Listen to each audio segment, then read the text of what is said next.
Alex Cora, how we doing today? Doing good, doing good. How are you guys? We're good. Good.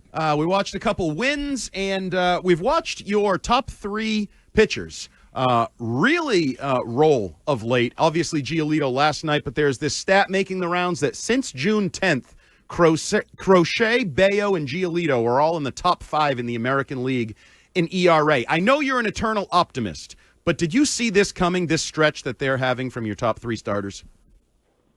I mean, we trusted them, right? We've seen Bayo growing into a more mature pitcher. That transformation started halfway through the season last year.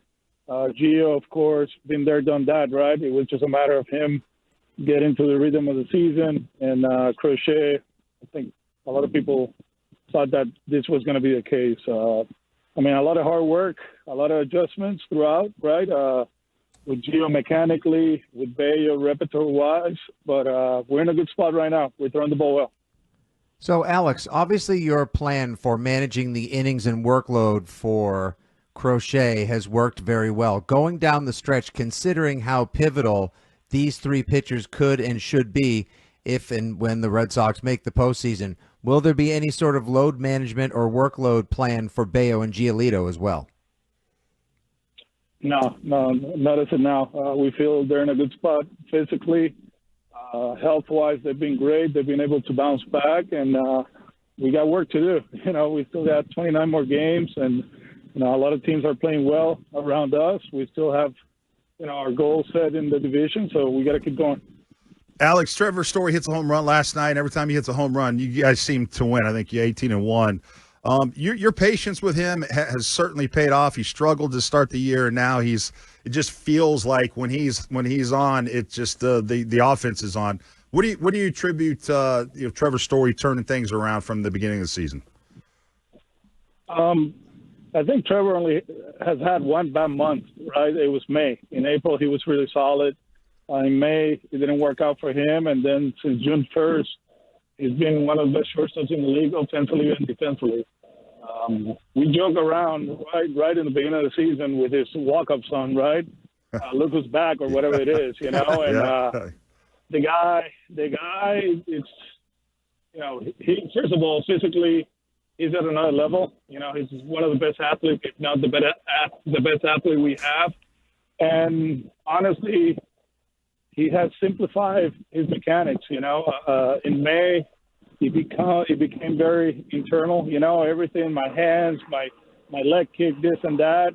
And then after that, he relaxed a little bit. I think he took one side of the plate and he started catching up with the fastball. And now he's hitting fastballs, he's hitting off-speed stuff, he's playing great defense, and base running-wise, he's elite. So we're very happy he's playing at this level.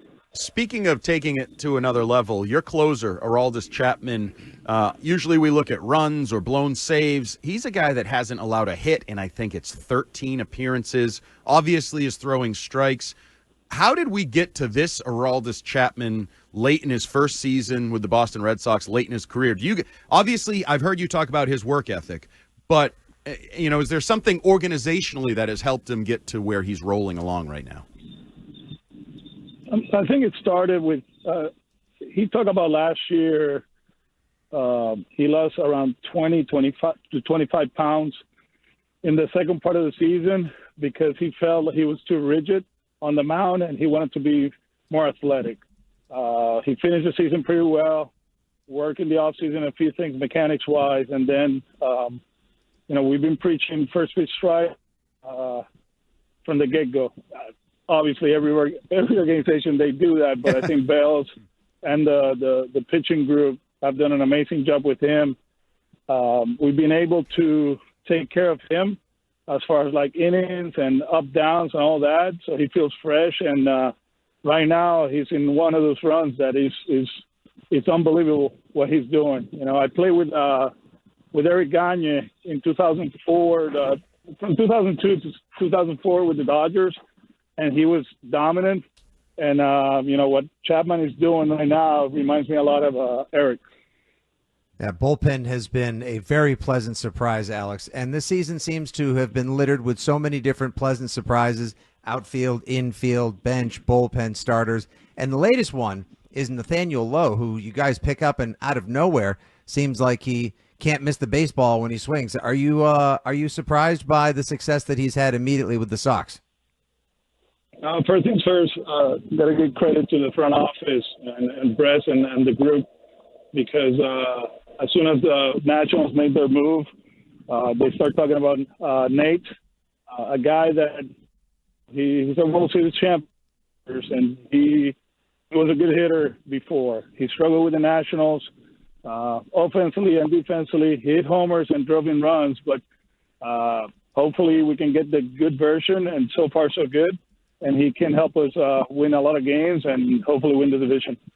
Alex, you know, people were wondering how Roman Anthony would do. You know, going into Yankee Stadium, and he showed what he's all about. Just your thoughts on Roman Anthony, how he's playing, and just what you're seeing in that young man right now.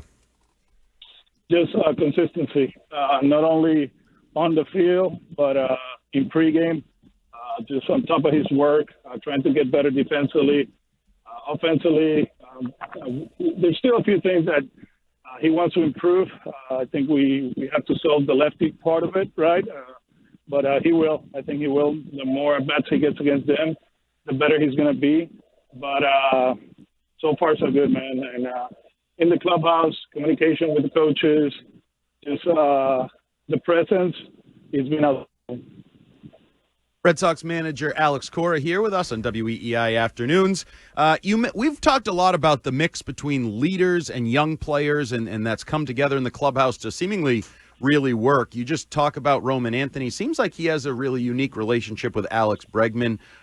What have you seen between those two, the bond that maybe they're building, and why that maybe is at the forefront of what this whole clubhouse is? Yeah, it's just with Alex, it's just different. He wants to win so bad that, we just got here to the ballpark. He took the bus and he's working, and he studies himself, he studies the opposition, and he studies his teammates, and he wants his teammates to be successful. He's not afraid to let them know, where they at with their swing or defensively, and that's what you need. You need people like that in the clubhouse. I think between him and Trevor, they took that baton, and they're doing an outstanding job for the group. Alex, how has Walker Buehler taken being moved from the starting rotation to the bullpen? And do you believe he can be a significant contributor for the team down the home stretch towards the postseason?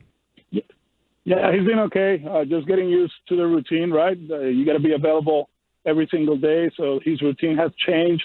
I thought he threw the ball well in New York. Just one breaking ball that Jazz got down in the zone and hit a ballpark. But overall, the stuff was good. The bounce back is the thing that, we have to pay attention. Obviously, with his injury past, we have to keep him healthy. But, he was available yesterday, so that was good for us. And I do believe he's going to help us win a lot of games. You mentioned earlier with Nathaniel Lowe tipping your cap to the front office, bringing him in. A lot of us left the trade deadline maybe disappointed, but one of the guys they brought in, Steven Matz, looks like he has become sort of a trusted part of your bullpen. What have you learned about him since you've spent some time with him and what he brings to your bullpen? First things first, man, he's a great athlete, which helps him to bounce back very quick. The other thing, he has a unique fastball. It's one very similar to Whitlock, but from the left side, and little by little, we have trust him in big situations. He's getting lefties out. I do believe he can get righties out. The other day, we let him face Goldschmidt in New York, and got him out and helped us win the game. So, he's having a lot of fun. He enjoys the environment. He understands, what it takes to finish the season, which is the most important thing. And I'm very happy that he's here with us. And Alex, since nobody has, we've only seen a couple at bats. It was a recent call-up and whatnot. What are your first impressions of the password? What's the kid like? Yeah, he's a good kid, good athlete, good defender. Has faced some tough lefties, right? Hey, go ahead, kid. You're hitting fifth against Max Fried. Go get him. And then he was Rodon. But he was having a good season in AAA.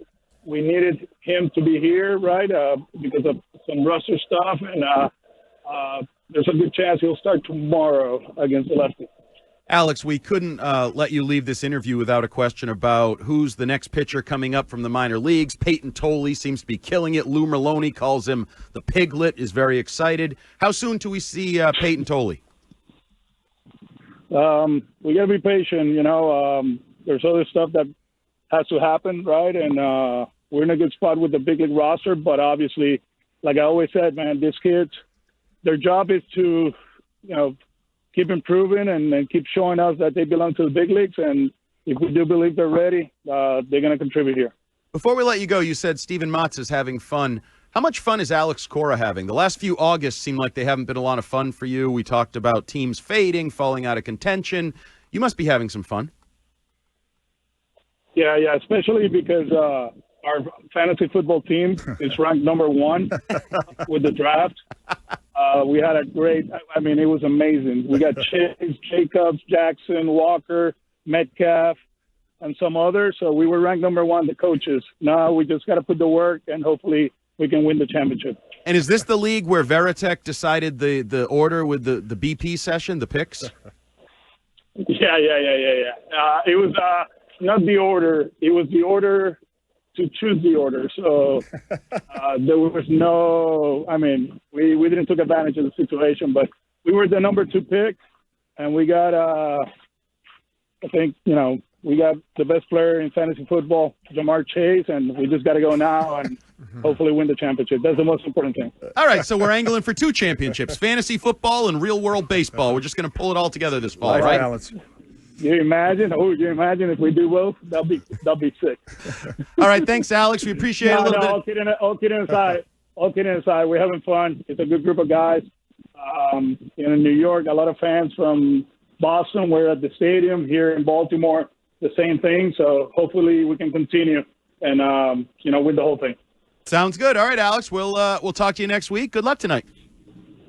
Later, guys. All right, see ya. Thanks, Alex. That was Alex Cora, manager of the Boston Red Sox and the manager of a dominant fantasy football team.